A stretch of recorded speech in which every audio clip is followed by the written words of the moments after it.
And here, oh, there it goes. Hello and welcome to United Astronomy Clubs of New Jersey. Uh, because I know we have a couple people who are supposed to be coming up. I'm going to ramble a little bit, but welcome. We are here in Jenny Jump State Park in Hope, New Jersey. Um, Great time. We finally have some clear skies, so after the presentation, for people here, you'll be able to go see what's up in the sky through some of the telescopes that we have set up. For those joining us online, also welcome, because that is right, we do live stream these presentations through YouTube and Twitch.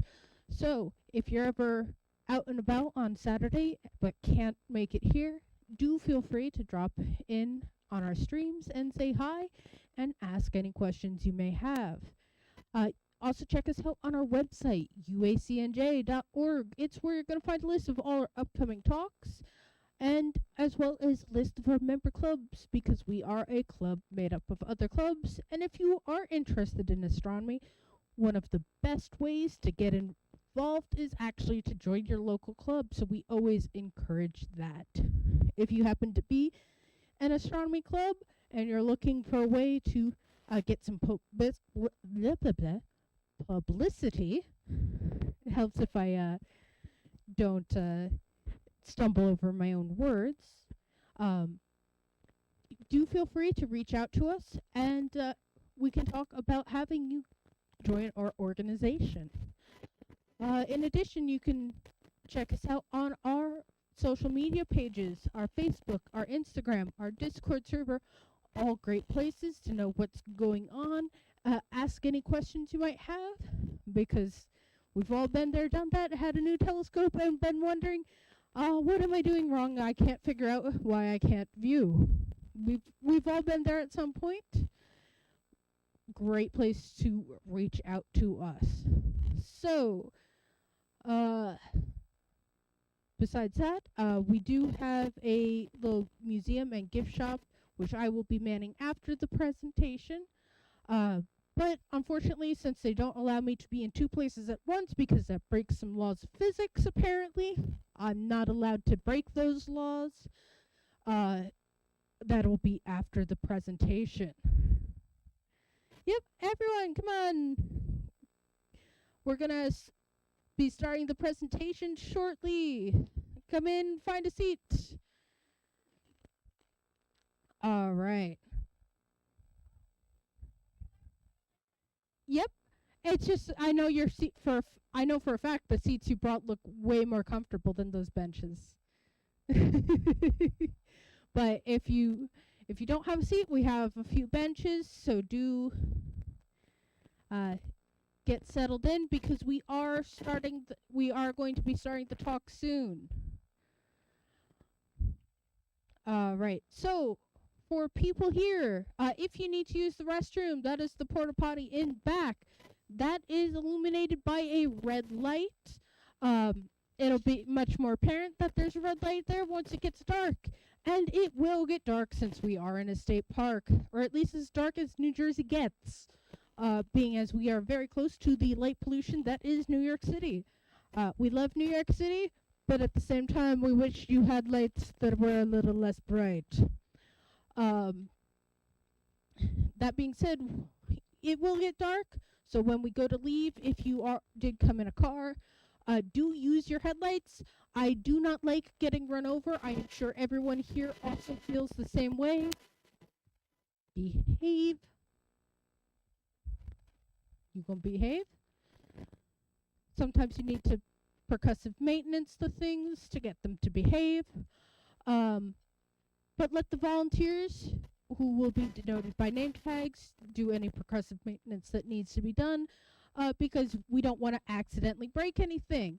That being said, even though we are using our headlights when we leave because we're not running people over, if we have any flashlights or whatnot, we should keep those pointed towards that light, pointed towards the ground, and not waving around like a flashlight rave, because we do enjoy night vision. It makes seeing the stars and different things through the telescope a whole lot easier. But you're not here to listen to me constantly ramble on. Come in, find a seat. If you brought your seat, now would be a good time to set it up. Right. So tonight's presentation is solar terrestrial research in the polar regions with Dr. Hyomin Kim. He's an assistant professor of physics at the New Jersey Institute of Technology, which researches the impact of solar emissions such as radiation and charged particles on Earth's geomagnetic environment and human technologies. His analysis of magnetic field waves caused by the interaction of solar wind with space plasma particles demonstrates how solar energy is transferred to Earth's upper atmosphere. To that end, he serves as the Deputy Director of the Center for Solar-Terrestrial Research, the CSTR, Polar Engineering Development Center, and oversees the development and operation of scientific instruments and on-site services at NJIT's Antarctic stations for space research, and in charge of instruments located at stations in the Arctic and Antarctic regions, including Canada, Greenland, Svalbard, and Antarctica. He is the principal investigator and co-investigator on NASA and NSF-funded projects with a very high price tag. With that, here is Hyomin. Yep, and you should be on now. Yep, I'm just gonna adjust there. Okay. All right. Can you hear me well? Okay, great. Yeah, thank you for coming. Thank you very much for inviting me. It's always a pleasure and fun to talk about my research and my adventure with others. So that's always good for us to advertise our activity and then share all these good ideas together. So so my title is Solar Terrestrial Research in the Polar Regions. And so I'm just going to talk about what that solar terrestrial research actually means. But before that, just a little bit of advertisement. Our facility that NJIT, New Jersey Institute of Technology, operates. So we actually have a telescope, although we do not have, we do not do any nighttime observations. But we run the world-class solar telescope that used to be at Big Bear, California. So that is actually our facility. Big Bear Solar Telescope used to be the #1 telescope in the world in terms of size and performance, but now it became two, unfortunately, because Hawaii, the new national U.S. telescope, has just been built. So in terms of size, we became #2, but in terms of performance, we are still #1. It's got the best resolution so far. The other facility that we run is Solar Radio Observatory in Owens Valley that measures radio signal coming from the sun. So it doesn't look like the typical telescope that you usually know. It's basically a big dish antenna to receive signals coming from the sun. And of course, I am one of the leaders of the team that operates stations in Antarctica and Arctic regions, including Greenland, Canada, Svalbard. And we also operate a lot of different facilities here and there. But these are the major activities that we are organizing. So what is solar terrestrial research? So for those who come here having some idea about okay, I want to do astronomy, looking at the star and whatever at night, that's not what we do. So as you can see, sun is on the left and then the earth is on the right, surrounded by this like spider web kind of magnetic field that protects us basically. So this is basically the area that we are working on. So no one actually in our department, no one leaves this area, this region, space. So this is what we call solar terrestrial research, all the way from the sun's solar surface down to the Earth atmosphere. So that's what we do, and we are one of the biggest research group in the U.S. that covers all the way from the sun to the Earth. So part of it is to understand how the sun impacts the Earth environment, especially because of the Earth magnetic field that basically shields us. Without this, we will be bombarded by all these like high radiation, high energy radiation particles. I don't know. This is a little bit sidetrack thing. I have just finished the Netflix show Externaut. I don't know if you it's supposed to be number one, number two popular Netflix show, but that's where um, this kind of thing showed up. Like there's aliens attack the Earth, and then they didn't the people on the Earth didn't know what was going on, but in fact the alien manipulate the Earth magnetic field so that the radiation was bombarded. That's highly unrealistic, but that was the topic of the movie. So it's in that sense we are very different from the typical astronomy. I don't know if um, the astronomy is very curiosity driven, um, whereas space solar terrestrial space weather research is very much applied science where we understand how the sun impacts the earth so that the technology and humans can be protected. So this is very much applied science compared to completely curiosity driven science. So I'm just gonna play this video for a second. Oh, forgot to do this. All right, I'm just gonna play this again. So this is the video that uh, was made by NASA to show how the solar activity impacts the Earth. So that's the sun. And during some high solar activity, sometimes solar flare, coronal mass ejection, that actually hits the magnetic field of the Earth. And sometimes the magnetic field open. You can think of as a rubber band, the magnetic field line that surrounds the Earth, stretched. Sometimes you have to let it go, just like a slingshot. Then it comes back to the Earth. Do you know what that is happening?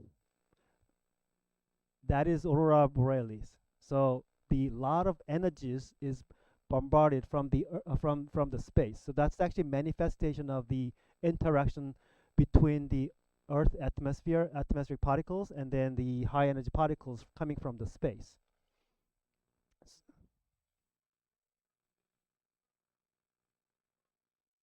Yes, yes, yes.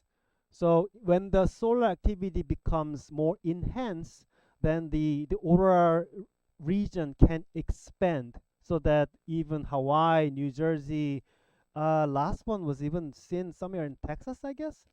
So it was really expanded. Yeah, that is the one. Yes. Um,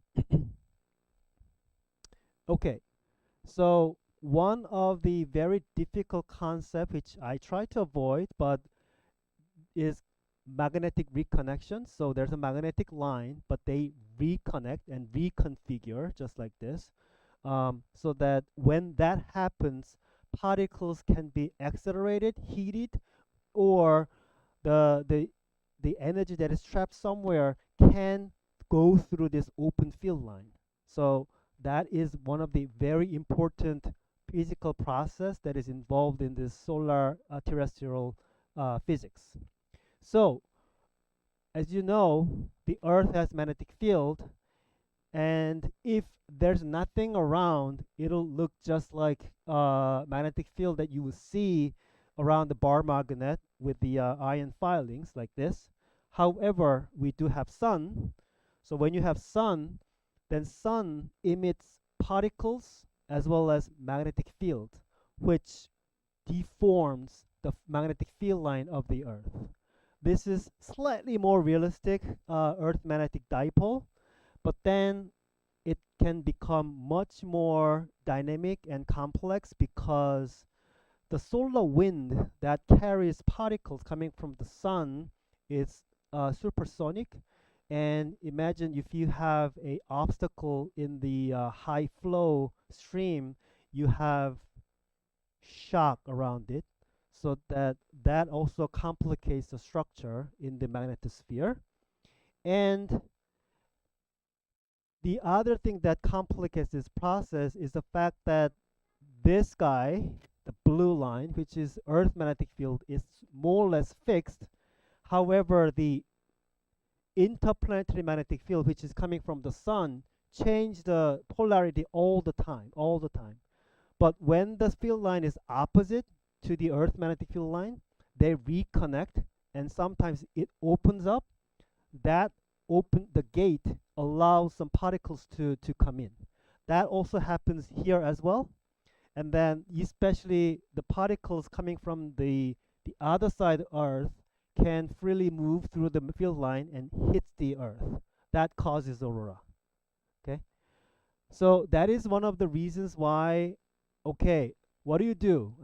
I do space physics, and then what do you do? I go to Antarctica, Arctic regions. They cannot really relate that too. Like when you think of space science or astronomy, like why do you go to like Antarctica? That this is the reason, mainly because a lot of magnetic field lines are connected to deep into the space, so that if you go to high latitude, then you can actually see the dynamic relationship between the sun and the earth much more closely. And that's where aurora borealis is happening. So that's why we try to have instruments. A lot of experiment are either in the Arctic or in Antarctica, and that's what I do. That's what we do. So I'll move. So it's amazing that the Earth has you know life form like us, animals, and plants and trees and everything. It's got perfect distance between the sun and the earth. If you're too close, then it's going to be too hot. If it's too far away, it's going to be too cold. But on top of that, the other thing, which is magnetic field. Without this magnetic field, then we're dead. Basically, there's no life form will be available because high energy radiation can penetrate through the atmosphere directly. That's why a lot of human beings died in the Netflix show. Because aliens actually manipulate magnetic field so that the high radiations are killed. The radiation killed actually human beings.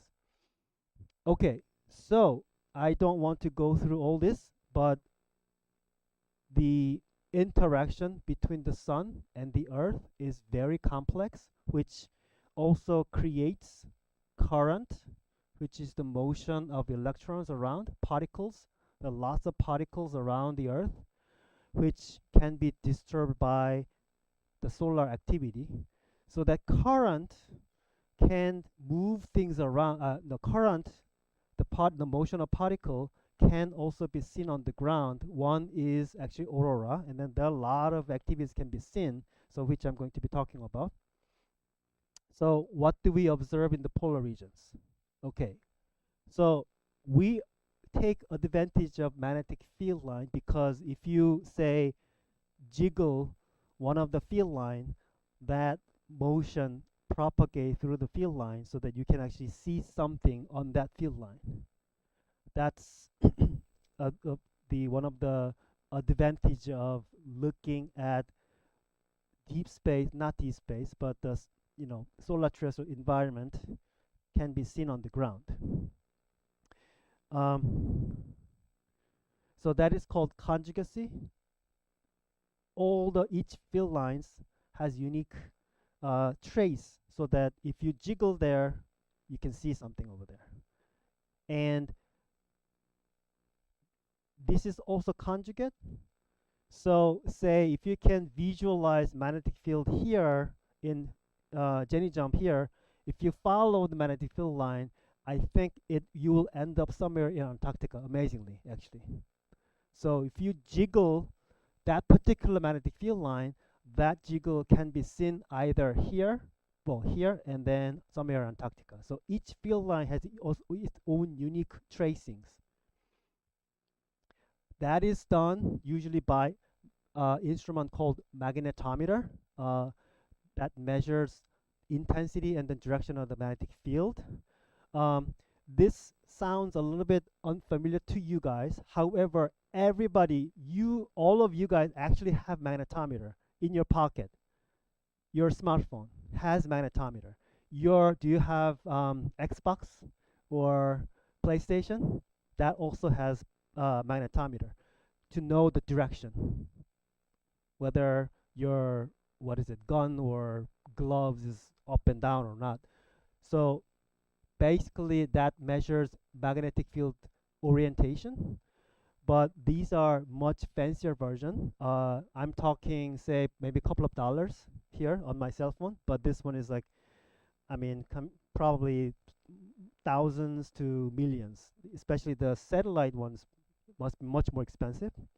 There are a lot of observatories like this, just like that, like HUT, that has sensor to measure Earth magnetic field changes, and most of the satellite has magnetic sensors, magnetometer too. Um, I do not want to go this, but basically, if you change magnetic field, then you have current in the circuit. That's how we measure um, the level of magnetic field, called Faraday's law of induction. Some high school student who will be taking physics will learn about this. Okay, one example. Okay, I do not want to. So sorry, apologies for my busy slide here, but this is one of the research that I do. Okay, simply take a look at this. This plot came from Greenland magnetometer from high latitude to low latitude. This came from Antarctica from high latitude to low latitude. They are conjugate, so these magnetic field line map to this field line. Okay, and when the solar wind activity becomes more enhanced, it disturbs the Earth magnetic field line, which can be seen as this kind of disturbance. But if you look at this closely, what's happening here? You can notice that the disturbance is much higher here and then lower here, low there. So it's like you punch something, but this impact part is much more disturbed than the other side. So that's what's happening here. And then you can see very similar response in the southern hemisphere as well. So this is what we do. We try to have more magnetometers in more extensive regions so that we can monitor this activity on the ground, on the earth, so that we can understand the relationship between solar wind and then earth magnetic field. Uh, this happens during solar wind. Sometimes the pressure coming from the solar wind can be enhanced, which is shown here. Sudden increase of pressure that disturb the entire magnetosphere, which is measured by spacecraft located in the solar wind, really, really far away from us. And then this response is seen on the ground, so that they are highly, highly connected. Another example, this is satellite measurement. This is ground magnetometer. You can see the same signatures, even though you don't really understand how this plot is made, but same signatures all the way from space. This is located about 6 Earth radii far away, but then this kind of disturbance follows magnetic field line and hits the Earth. You can see the same response. Same response. Space, ground. So that is conjugacy. Another type of instrument is radar, which measures motion of the particles. So basically, it is very similar to, say, the air traffic controller radar. So it shoots the radio signal and measures the reflect signal, and then to understand how ionosphere moves. One of them could be auroral activity. You don't really see it from this radio, but you can actually infer how the particles are moving around using this radio. And GPS, by the way, this is the GPS antenna that we just installed at South Pole Station. This is roof of the South Pole Station to measure how many electrons are out there in the up in the upper atmosphere. This is a map of U.S. to show electrons, motion of the electrons, and contents of electrons. So there are a lot of different types of measurement that we can do on the ground to understand what is happening in space. Then the other one, which is pretty easy to imagine, these are so the Canada, this is US. These are the auroral activity measured on the ground. You can see things turn on westward because the sun set. So as soon as the sun set, the camera turns on to measure auroral activity. So this is actually a mosaic version of auroral activity on the ground. So this is what we can do on the ground. But also we can use a rocket. But this is not the rocket that you can think of, not the rocket that carries like big satellite. This is a really small rocket that looks, I always, every time I look at this, that looks like a toothpick, really thin and long, that has some kind of scientific measurement here in the nose cone. When this rocket reaches the top, the nose cone detaches, and then the rocket exposes all the measurement, the sensors, to measure auroral activity or atmospheric contents or ionospheric contents, whatever that you want to measure. I was there to actually to support ground measurement, to look at what was happening on the ground during the aurora. So what they do is that the rocket team spend about, there's a like 2 week window. They actually like stay all night waiting for the aurora. When the aurora and all this data look good, then they push the button to launch this rocket. How long does it measure? Sadly, 10 to 15 minutes. They spend many years to develop many expensive fancy instrument for 10 to 15-minute measurement. How do they retrieve? No, we do not retrieve. We just shoot it and then crash on the ground, and then that's it. We just receive the data from the telemetry system. When I was there, our project wasn't really impacted, but that was when I vaguely remember Russia. Oh, when I was there, the Russia actually invaded Ukraine. So we were warned that, okay, be careful because when you try to something, this was Alaska, by the way, very close to Russia. If you try to shoot something, that so let's be careful. But we were, I think, how to say? I think we were not included as part of the national concern because the size is small, the altitude is small. I think we already report to Russia, hey, we're not attacking you. It's just only for science. So chill, please chill. Anyway, and then I think the direction is not really toward Russia. It was actually north from the Alaska. So we were okay basically. But otherwise, it could have been big problem. Okay, this is one of the aurora. So when you think about aurora, it's like curtain shape, really nice looking, green light, blue light, red light, whatever. This particular aurora has really small structure. Um, Personally, shamefully, I haven't really seen this because I mean, you have to be really lucky to see this. Um, but this particular aurora has a lot of small structure that flickers very fast. That is seen in the camera data, and this is actually a data called from the instrument called rheometer, which measures radio signal on the ground. But that radio signal comes from the universe.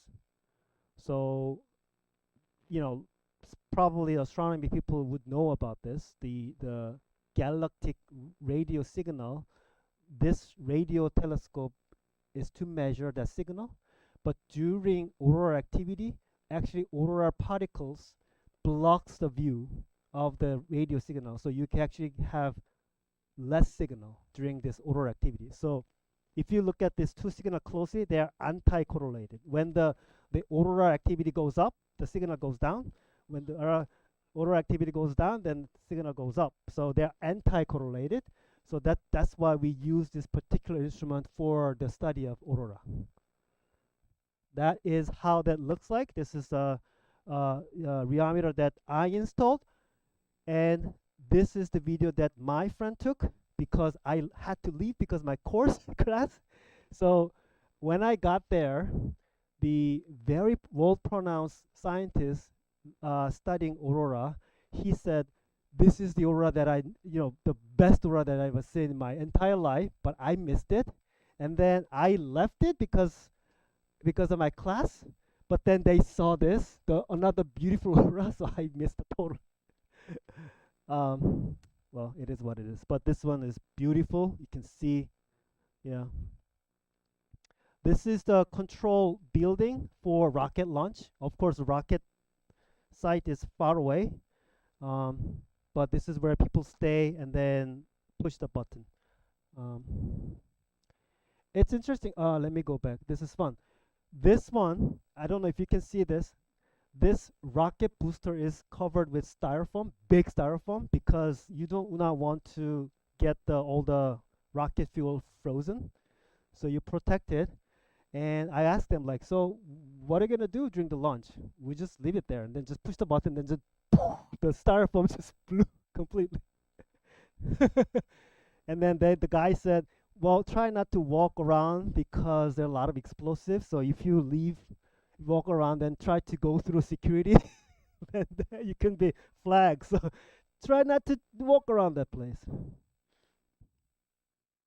All right. That's the auroral observation on the ground. You can use camera to look up, but sometimes you can look down. This is the time when the two spacecraft was orbiting around the Earth, took the picture of the aurora from space, so you can see the full view of auroral activity from North Pole and South Pole. But that good time is gone, so we don't have any more that kind of fancy spacecraft satellite anymore. But this is another way to do it. Although low Earth circular orbit satellite make multiple orbit to integrate this measurement so that you can actually composite the auroral image. This is what we can do, but that's not as complete as this like one-shot picture. Another cool satellite observation of Solar-Terrestrial research is the use of, I don't know if you can see, this is Earth and a lot of satellites called Iridium. I don't know if you heard of Iridium satellite. So there used to be, before cell phone, the Iridium company tried to market kind of fancy big phone you can use anywhere in the world, even in the middle of the ocean, because that phone connects to the Iridium satellite directly. So you can use that phone anywhere in the world, but they tried to market it, but the cell phone came, and then so Iridium is still used, but it's not. It's only for maybe the like some particular people, like maybe people who had to travel along like desert or something, like really remote area, but we don't really use it. And also you cannot really use it inside, you have to go outside. Now Iridium is not as popular because Elon Musk Starlink system, so this is kind of thing of the past now. But the scientists came up with a brilliant idea. Okay, this is not scientific satellite, but why don't we use this data coming from Iridium satellite to reconstruct the current around the Earth, especially around the polar region, which can be related to auroral activity and any other solar activity. So that is what can be done to understand polar region dynamics, either on the ground in space. So this is based on my experience as part of my field work in the polar regions. So, last time, a long time ago when I was showing this, like, I don't know if like we had like really, you know, naive, innocent question coming from the kids, like, did you actually take these pictures by itself? Like, most of them, yes. So all of them, most of them are my picture. Why am I showing? So this is the Arctic. One of the place that I've been to is called Svalbard. That's actually northernmost human settlement. You fly to Norway and then from Norway to Svalbard.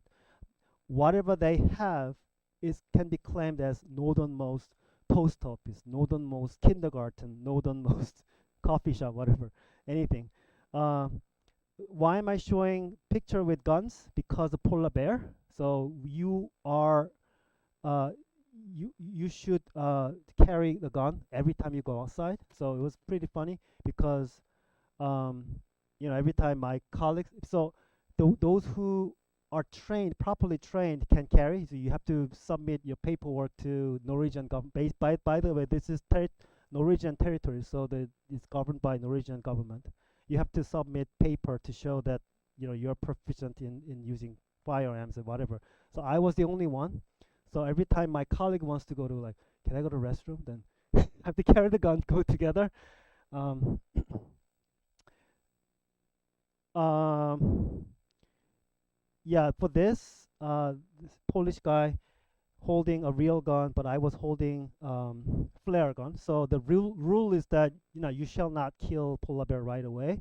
Try to scare them away with the flare gun, and if nothing works, then unfortunately you have to kill. But I'm here. I have never seen polar bear, thankfully, or unfortunately, I don't know. And I noticed that we have some, you know, younger generations here. So I last minute I just put some fun pictures here. So this is the stuff that I took a while. Yeah, cool. Yep. Yep. So this is the picture that I took. I this is not this is what I took. This is white fox following me, staring at me. It was I kind of very cute, but at the same time it's kind of scary because it's like in the middle of nowhere and then staring at me all the way. I think they are very territorial. Like, what are you doing? Like, but it's really cute. Like, very white, very curious, I think, or maybe territorial. I don't know. By the way, this is not what I took. But anyway, this is my colleague took. I think Wallace. This is not what I took, but this is what they said. They tried to try to get into the one of the lab buildings. They actually have dogs around so that they bark when the polar bear showed up. Um, this is what we operate. We used to operate called EGO, Automatic Geophysical Observatory. This is what NJIT, New Jersey Institute of Technology, runs. 6 different places in Antarctica, remote area. As you can see, there's nothing around. There's only one small container that runs on wind turbine and solar panel.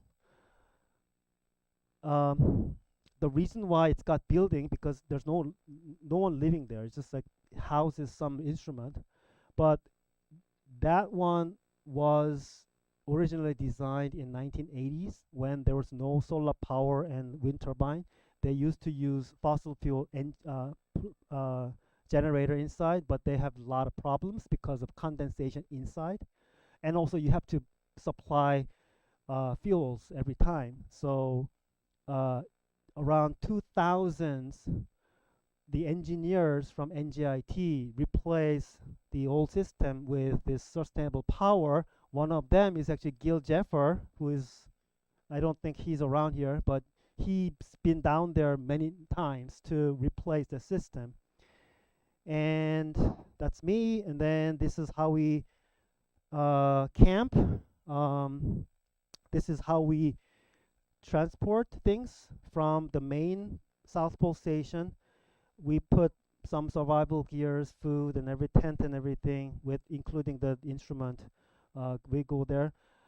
The scary part is that they leave. So we were there. Only three people were there in the middle, like literally in the middle of nowhere, the size of the US. We are the only one. We are the only three living things. No mosquitoes, no penguin whatsoever. The penguins are living only on the coastal area, right? So this is in the middle of Antarctica. So think about, you are the only one, and then after you finish your work, that you call using Iridium phone. Hey, we are done. Can you come pick us up? But the pilot said, I mean, I was a little bit nervous because they said, well, the weather is not good. Maybe tomorrow. That's when you become like, please. But I cannot uh, beat Gil, because Gil had to stay there for 10 more extra days because we have very limited resource, and a lot of teams try to use this one, and I was the one who actually caused it. So I was there as a team member from Virginia Tech, and then Gil was NJIT, and we were doing two different projects. And the South Pole Station wants to send us instead of saving them.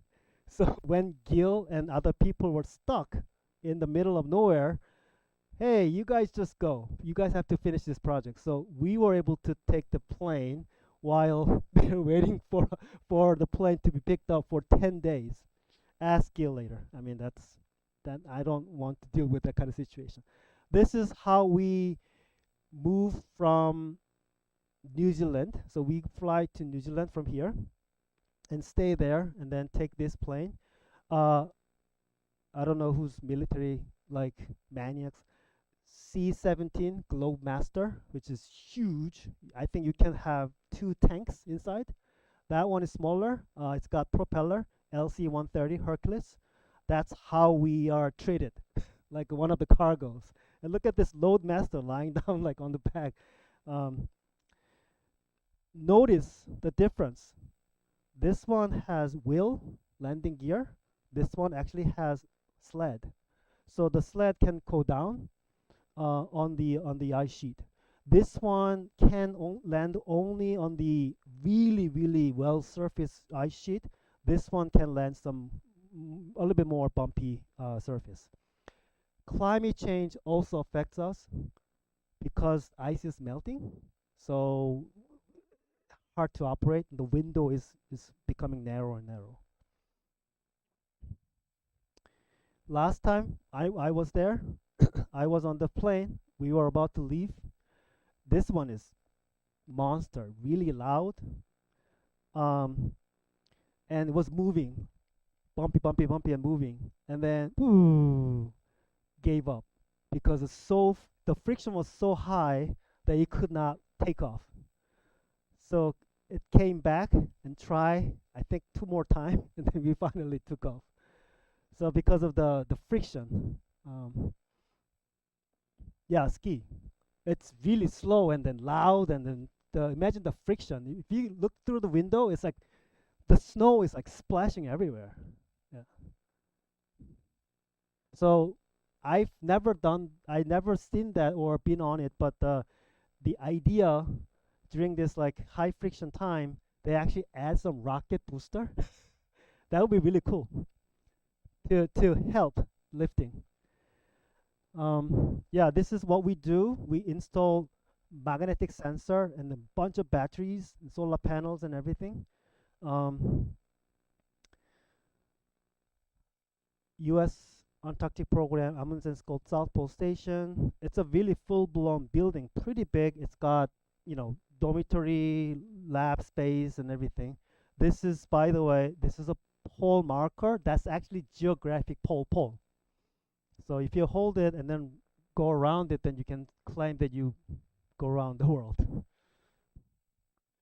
Okay, some fun picture that I took while we were flying over Antarctica, and look at this huge truck. The tire doesn't steer; the entire body uh, I think that used to be a U.S. Marine vehicle, but now they turned it into a Antarctic vehicle, and that's a bus to carry people. Even the Terrabus, I think this is also operated in Canada somewhere. Okay, this is what I took from a distance, penguins. Yeah, but per Antarctic Treaty, if you're not really a scientist who are really studying penguins, you're not supposed to interact with them. So although we're pretty far away, but even if you are very close, you're not supposed to disturb them. So we what we are trying to do now is to convert this old system to new system, which is solar panel, wind turbine, and small box, because we don't have to run big fossil fuel engines, generator and stuff. So now this is being tested at Jangbogo Station in South Antarctica, and Chris Kelly, he must be around here. Gil Jeffer, he must be around here. They are part of this team, and these things actually over there, right there. If you see the the area close to trees, these are being tested. So these are actually clone system that is exactly same as the one that we installed down in Antarctica. It doesn't look very exciting because it's got two wind turbine and solar panel and then one mysterious black box. So um, okay, so we are striving to work internationally by collaborating with a lot of institute that are involved in Antarctic science to deploy instrument in, okay, this is not really good map, but this is Greenland, Canada, and Svalbard, and some of them are conjugate to Antarctica to establish large network. So NJIT runs instrument South Pole, McMurdo Station, Palmer Station. These are three major U.S. stations, and we also collaborate with other international um, institute to run instrument in many different places in Antarctica. Also, we also work with other U.S. colleagues to deploy instrument in Antarctica as well. And you know, when we install in the middle of nowhere, in the good old days, we flew. Now somehow we run out of money. Not we, the U.S. government. And plus, they figure that this way might be more efficient instead of flying, which is traverse. So they actually, it's a tractor trailer uh, having many container boxes to carry fuel, food, and everything. This is what we try to do. They figure that this is much more efficient. However, this is super slow, as you can imagine. From McMurdo Station, one U.S. station. So they fly from, or icebreaker from uh, Christchurch, New Zealand, to McMurdo, and McMurdo to South Pole.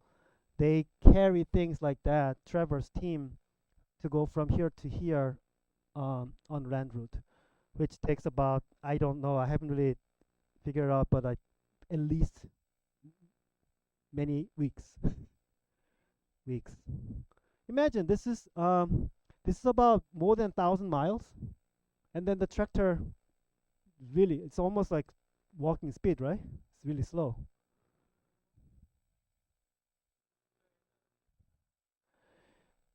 So this is Antarctica. Do you know how big US is in comparison to this? US can fit inside very comfortably, like this big. So imagine how big this is.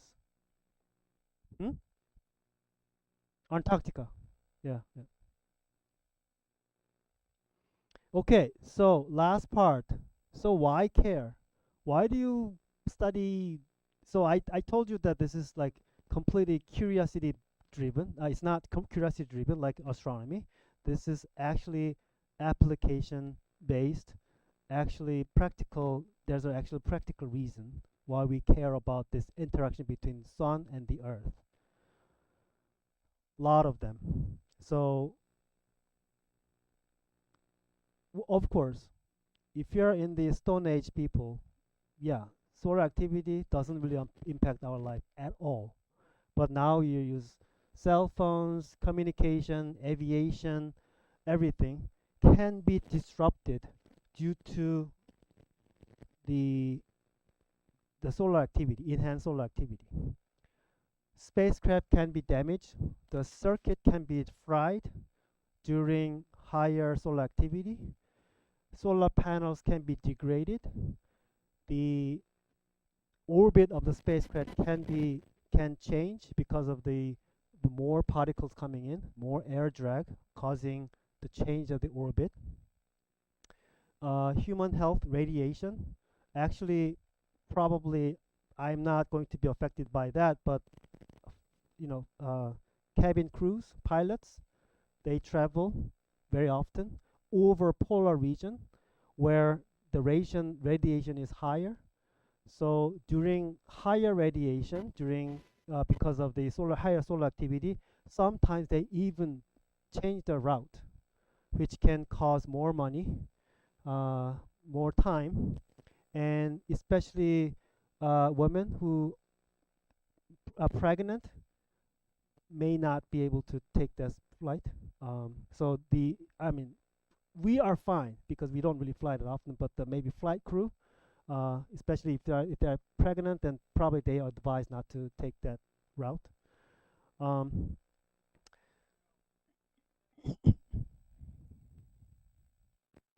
oh, cabin crew. Yeah, yeah, yeah. Passenger jet. So Yeah, yes, yes. so we are going to be doing a question and answer at the end of the Oh, presentation, okay. Yeah. just so that people online can also hear the questions. Oh, okay. Okay. Um, and then yes. So this is pretty low probability event. It may not happen that often, but if that happens, it can be really big impact. Especially in I don't know 1989 was the year when the big geomagnetic storm occurred, which caused a blackout over the entire uh, Quebec, Canada, for many hours. And during that time, even the power big transformer in New Jersey was also impacted. So it was also fried because of the blackout in Quebec, which was caused by this solar activity. So it is serious if that happens. Why? Because this communication line, anything conductive, can work as an antenna to receive the signal coming from the sun. When the sun's solar activity is more enhanced, it can create more current in the system, which is unwanted current that can damage transformer or communication lines, other stuff. The other thing that was interesting is the oil pipeline in Alaska, all the way from Alaska down to Texas, whatever. There's a lot of corrosion problem because of this unwanted current. Now we fix the problem because you can have more grounding plane to reduce the amount of current. But before we knew about this, oh, why corrosion? This is example of magnetic field data from all these different places, including here we have magnetometer in the backyard to measure things. But as you can see, high latitude stations are much more affected. As you can, I mean, even if you don't know really how to read this, but you can see more jiggles and a little bit quieter because we are a little bit lower in terms of latitude. This is ground geomagnetically induced current event. When the solar activity was enhanced, it can the current can be increased. So these are the level of current on the ground, and this is level of disturbance measured from one of the power plant in Quebec. If you notice, there's unit here, unit there, no unit there, and this is so usually the professors when they look at like grad students graph, hey, no unit, that's not good. So put the unit. This is published plot. How come there's a unit? Because the company does not want us to know what that is. So this is their proprietary issue. So the still we try to understand what the effect on the earth, but the company doesn't really share. Okay, aviation. So a lot of media reports about radiation effect or solar effect during flight, especially if you go from Chicago, New York to Korea, China, Japan. They go over polar region. Sometimes they have to change the route because of the solar activity. So this is actually happening. Probably you don't really know, but this is very serious issue. Another serious issue, yeah, a lot of solar activity is correlated with the malfunction or damage of spacecraft. I mean, you can imagine spacecraft is very expensive project. They can lose it. That's a big problem. I don't know if you remember SpaceX. They lost 40 Starlink satellite because they shoot the Starlink satellite into the orbit during geomagnetic storm. And my friend working at NASA asked SpaceX engineers, "Hey, do you actually guys know that the storm is coming?" And then they said no. They did not look at the data. This is a huge problem. Uh, like we go out for fishing or sea travel without looking at the weather forecast. Okay, tornado is coming. Hurricane is coming. You should not go out. That kind of stuff. Same thing. More recently, powerful solar storm delays SpaceX rocket launch. Okay, delay, fine. They had to stop oil drilling because they rely on GPS signal to find actual location to drill. But because of the disruptive signal, they had to stop. Animal actual report about how come the big whale die in the ocean, um, or they are stranded in the middle of nowhere because I think we believe that they have a sensation of following magnetic field line, but during solar activity, the magnetic field line disrupted, so they got confused. It's also known that the pigeons who actually follow magnetic field line, they can get lost. They cannot go back home or something. Okay, so because of serious issue, the White House actually issue National Space Weather Strategy and Action Plan signed on October 2015 during the Obama administration. And one of the NJIT professor, Lou Langerotti, he's actually a very known scientist. He actually spoke at the White House about to address this issue.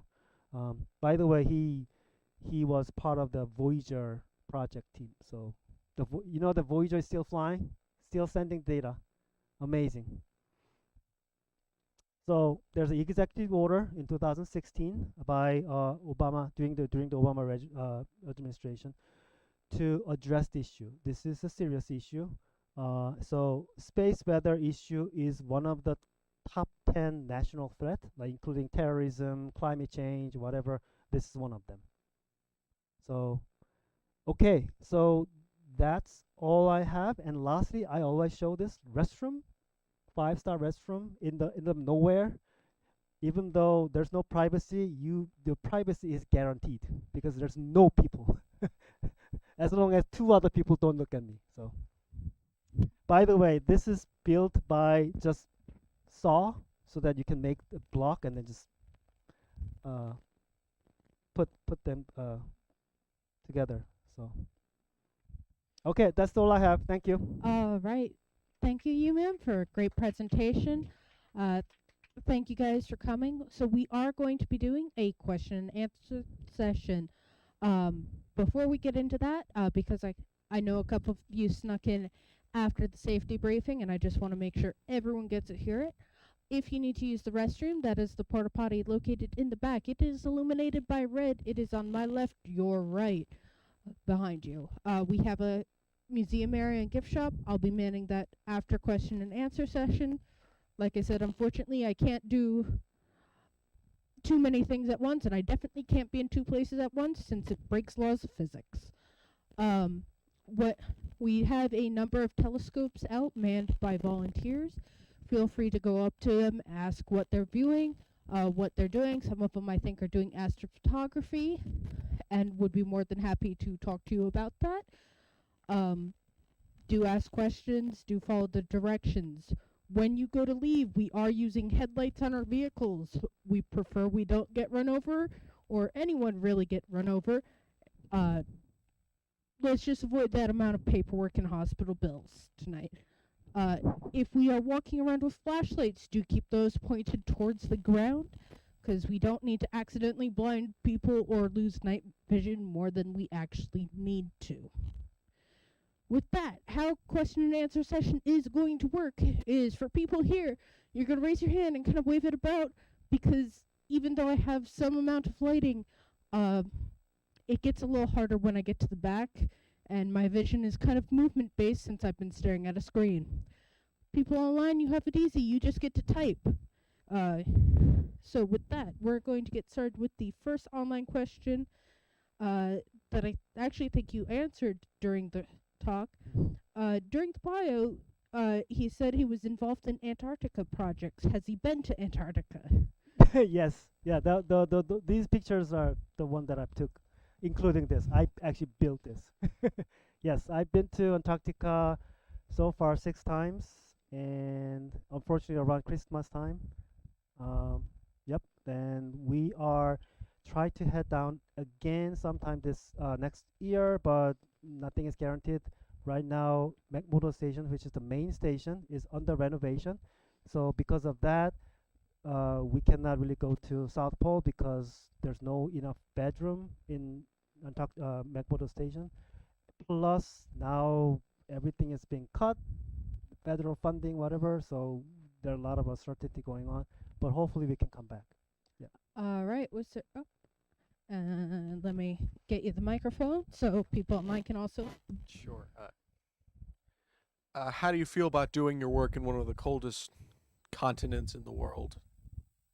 Feel cold. Well, cold, isolation, psychologically very. For me, it was, this.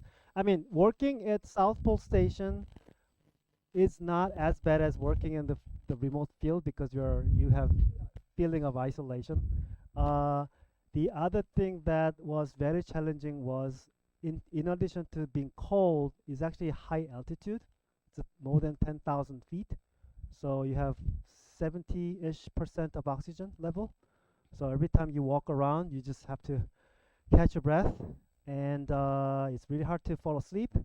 And then I had some frostbite for about half a year after I came back. Um, yeah, but other than that, it's really fun, very unique, very challenging, but it's very rewarding in a sense that you install something out there, you take the data, and then understand what's going on there. Actually, operating instrument in the remote field in Antarctica can be more challenging than operating satellite. Of course, satellite is much more, sophisticated, I think, but almost same as operating satellite. This is comparably very difficult to operate because it's so harsh, very cold. During the winter time, it can be as cold as minus 50, 60 Fahrenheit, Celsius. I think the Celsius and Fahrenheit is going to be And almost that's same. before wind chill. Yeah, yeah, before wind chill. Yes, yes.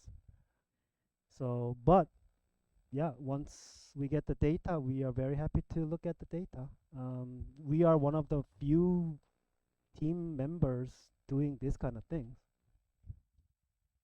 Oh, it is. Yeah, definitely. Yes. Yes.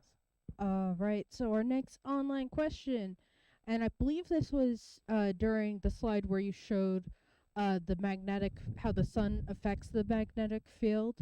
What would happen if the one side of Earth's magnetic field facing the sun got completely flattened onto Earth, or is that not feasibly possible to happen? Okay. So if I understand It yours, was like at the beginning of your yeah. presentation, If I understand almost. correctly, this funny shape of the magnetosphere can be Yep, flattened. you You could mean probably. Yeah, and I think they're referring to this kind of one? that. This one can be compressed. So far, because of the pressure is much lower than the pressure coming from the Earth, the standoff location is usually 10 or 11, 12 Earth radii, like here maybe, and sometimes it can be pushed really farther into the geospace environment. But so far, it's been maybe in during like very extreme case, it could be five, just like this, 5 or 6 Earth radii.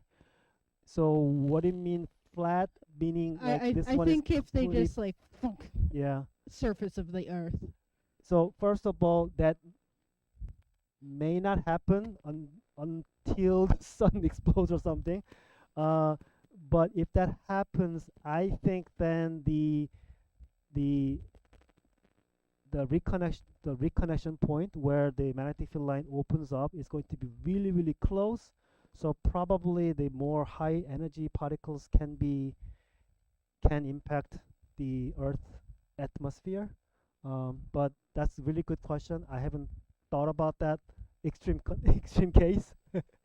Probably that's like one of the doomsday kind of scenario. But that's a very good question, by the way. Yeah. Right. Was there another question out here? Perfect. Thank you. How about the magnetic North Pole having shifted in the So last 20 years? I knew I would get kind of question. A lot of people are very curious, interested in about uh, the, the the magnetic pole shifting, right? And as far as I know, by the way, that's the regime of geophysics. So I'm not really entirely familiar with that. But as far as I know, the recent report says that yeah, shift is happening. Well, it's been happening all the time, but nowadays, very recently, the rate is higher now. It's moving faster, and people were asking, is it going to be flipped? uh, I don't know, but I think not within our lifetime. It is. I don't remember how fast it is, but like 10, 100 meters. So in terms of what, 100 yard is per year or something. I don't remember I'm not sure if I understand correctly, but the rate is increasing. So that was a recent report. Yes. If so, imagine that this is shifted, but then New Jersey can be a travel attraction for aurora viewing, that kind of stuff. Yeah. So your real actual daily life may not be maybe I'm wrong, may not be so impacted because of that, except that probably aurora and stuff like that can happen in different places. um, but also that can all be tied to actual terrestrial climate and weather, so that can maybe change some climate too. There is some studies about uh, the relations between the solar terrestrial connection to the climate, but I'm not. That's not my area. But people say that they are also linked together. So I think if the pole shifts, then maybe there's some impact on that aspect as well. But that's my very naive and uh, I mean that's not really my field, so I cannot really This is a answer that. perfect example of how science is such a broad thing and how something like you need all kinds of scientists to make any sort of project work.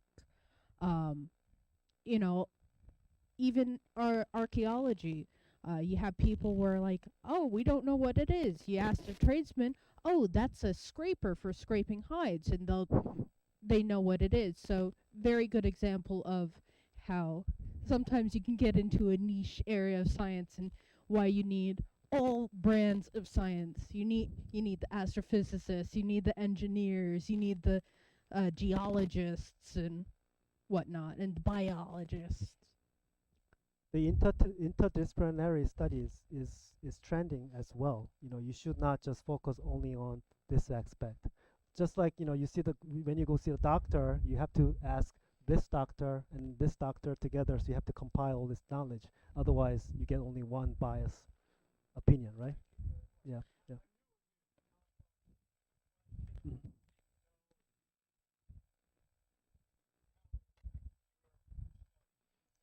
Yep.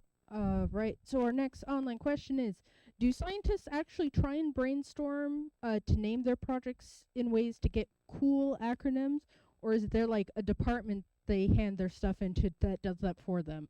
So I think that we was the super darn very slide. nice. Yes, very nice question. Actually, we always jokingly say that the most important part of your project is to name your acronym, and and that's always challenging. And yes, that's what we usually try to do. The scientists are the one who actually try to come up with some really catchy name. Super Dawn, for example.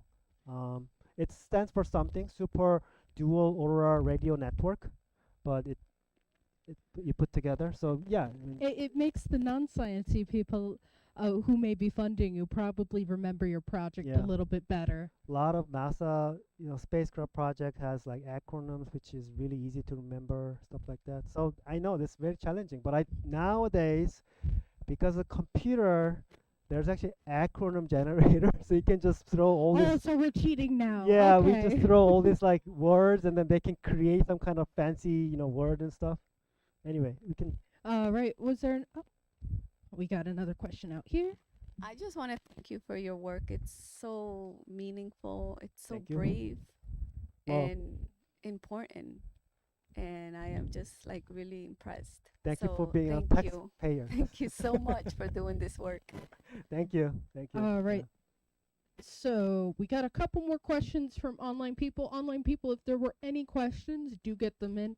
But if you answer them after the presentation or think of them after we end the live stream for tonight, we do keep the recordings on our YouTube.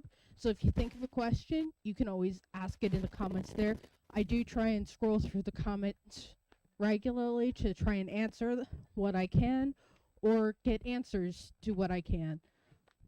Also try to be around. So if you have any questions, just yeah, Yeah. come see me and don't hesitate to ask. So our next online question is Oh, well, sure. yeah. And this was actually my question. Did the Ego units finally sink into the ice, or are you still getting Oh, data from some who of them? asked that question? Me.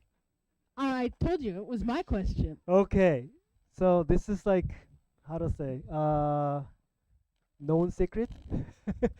Ego system, the remote system, the one that I showed you, the red box in the middle of white Antarctic surface. Let me go. Yeah, I only asked because I know it's been a hot minute since you guys have been down there. So we have some sad story about that because oh, where can I find it? I think it was 1. 3 slides before This this. one. Or So this one, we have, we had, we still have, well, total of 6 systems. Ego 1, 2, 3, 4, 5, 6. And many years ago, more than 10, Ego 6 was lost. So I should have shown this picture. So the very first, so we visit there, we used to, in the glorious old days. We used to visit there once a year, and Gil, I believe Gil was there for I don't know 3 4 times every year. A number of Yeah. different So trips. the very first job, as soon as you arrive there, is to dig the snow, because imagine that this unaerodynamic structure sticking out of the snow, there are a lot of drifting snow. So once you go there, it is buried. Basically, it's completely buried. So the first thing that you have to do, scientists, no matter how much you study, whatever, the first thing you dig.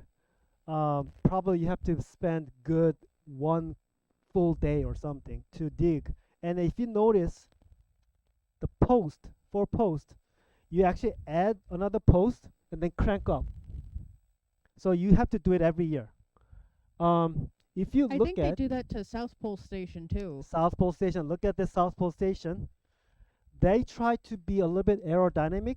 So this one, they actually did that intentionally so that because the good news about this Antarctic plateau, which is where South Pole Station is located, the wind direction is almost same, and this is faces the wind direction. So they try to divert the wind so that there's no more drifted snow, but they still have problem. But by the way, you don't really see that here, but it actually has a lot of post so that the air goes through it, under it. And then once you have more accumulation, the entire building can actually jacked up.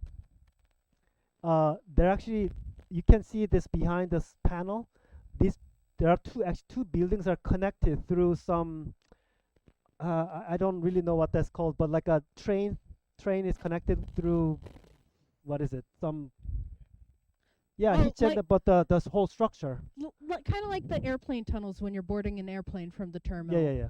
So the two buildings are actually connected completely, but they can be separate, jacked up separately.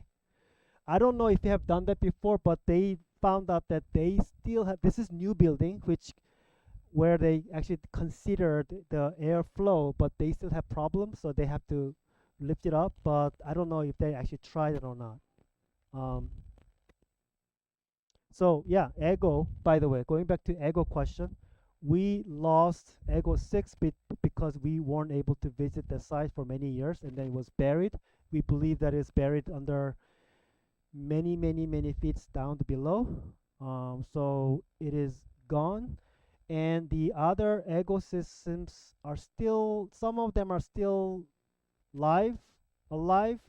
However, since the logistic support is cut, we will not be able to visit that site anymore, so we just have to let them go, sadly, meaning it will be buried and then we'll lose it. uh, so Gonna be a fun time capsule later. yeah, the reason why I said this is like known secret is because per Antarctic Treaty, we're not supposed to leave anything behind. Once the project is done, everything has to be brought back. But going there to take down the entire container is going to be really costly. So just Right. Were there any more questions out here? Bueller? All right, so we're gonna get through these last couple online question. Uh, what you say you're not supposed to mess with the penguins. What happens if the penguins start messing with you? Are you supposed to like walk we away, or do you just sit there I, and wait for them to get bored? well, this is what I was told. Simply, you just walk away, basically, so that you don't really interact with the living creatures. Yeah. All right. And for the last question that I see, how did you get involved in doing solar terrestrial research? Did you know you wanted to like go do this, or did you kind of just end up there going, "Well, I do this now, I guess." I mean, my short answer is I got kind of carried away. I started my grad school program in the U.S. at Dartmouth College, where my advisor was already involved in this project. So yeah, my first task is to go down to Antarctica to install certain particular type of instrument, and that's how I started. And after that, over the past more than 20 years, this is what I've been doing. So I never stopped. So yep. So it was kind of a, oh well, I guess this is where I ended up. I mean Cool. that too, but I was in that space physics business for many years since my college years. But then I chose my advisor who was doing Antarctic project. Although I wasn't really looking for Antarctic project, but he was doing it. So, yep. Sometimes the life goes that way, right? Right. Any last minute questions from you guys? Looks like online's used up. So I want to thank you all for coming out here. Thank you, people online who have joined us. Do hit those like and subscribe. It does help us. They are completely free actions. If you want to, we are a nonprofit. We're never going to turn it down if you want to donate. There's links and whatnot on our website, uacnj.org. Like I said, always feel free to reach out to us through our social media, our Facebook, Instagram, Discord server, all that fun stuff. And with that, that want to thank you for a great talk. And until next time, like I said, for those here, we do have a number of telescopes open. Have a great night, and we'll see you next time. Thank you. Great pleasure. Thank you.